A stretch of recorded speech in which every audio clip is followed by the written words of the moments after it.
Free ba daw kami sa pagkain dito sa amo ko? Yes, free kami sa lahat ng pagkain. Free lahat sa kusina. Kung anong gustong lulutuin namin, pero minsan maghahanap talaga tayo ng gusto nating kakainin. Kaya nagiiwan ako ng 300 real. 300 real para pambili ng pagkain na gusto namin. Kaya sa tuwing sasahod kami, lumalabas kami ng kasama ko para mamili ng pagkain. Siya gusto niya mga Indonesian food, gusto ko naman mga Pinoy food. Minsan nag-online ako pero mas maigi yung sa personal talaga.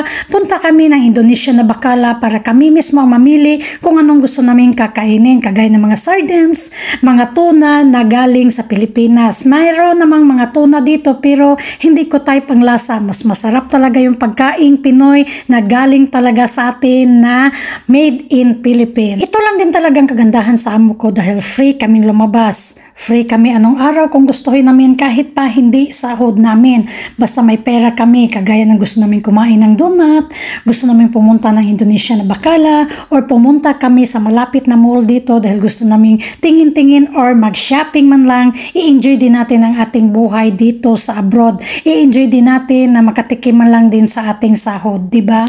Alam nyo naman, Pinoy tayo, naghahanap tayo ng panglasang Pinoy. Kaya dito ko lagi nakikita sa Indonesia na bakala, meron silang binibenta ng mga Pinoy na mga pagkain, kagaya ng tinapay, kagaya ng mga Indomie, minsan meron silang mga galing Pilipinas. Yung pakiramdam ba na makatikim ka lang ng mga pagkain Pinoy, ang sarap, masaya ka, para satisfied ka, buo yung araw mo.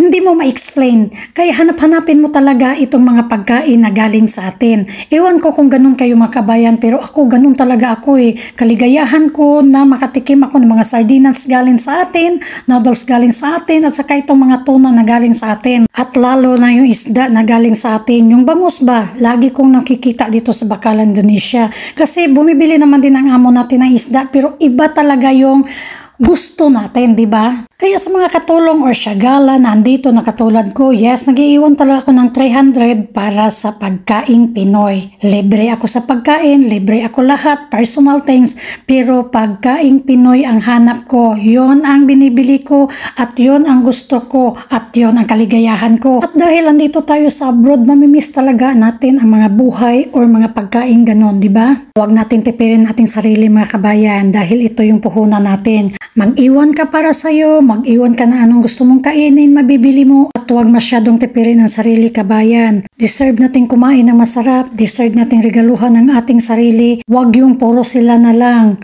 Bigyan mo rin ang sarili mo ng kaligayahan. Kung hindi ka na makakalabas kabayan, pwede tayo mag-order sa online. Maraming mga Pinoy na mga pagkain na pwede tayong bumili. So hanggang dito na lang. Maraming salamat. God bless ating lahat.